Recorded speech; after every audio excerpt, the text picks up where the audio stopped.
తుఫాన్ న్యూస్ కి స్వాగతం.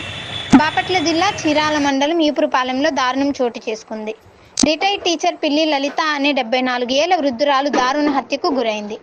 ఇంట్లో ఒంటరిగా ఉంటున్న వృద్ధురాలు లలితను గుర్తు తెలియని దుండగులు కత్తితో గొంతు కోసి హతమార్చారు. మృతురాలు భర్త రామారావు సుమారు 8 సంవత్సరాల క్రితం అనారోగ్యంతో మృతి చెందగా పిల్లలు ముగ్గురు అమెరికా విజయవాడలో ఉంటున్నారు.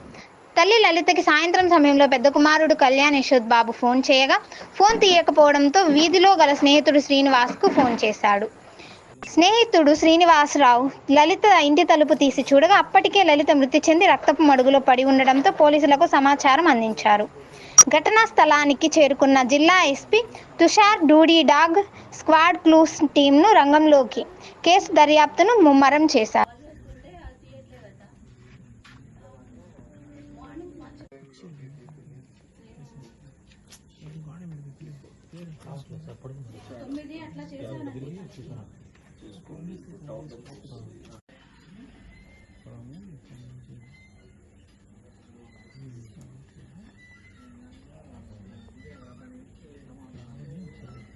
అమ్మాయి ఫస్ట్ నేనే ఇటు తమ్ముళ్ళండి.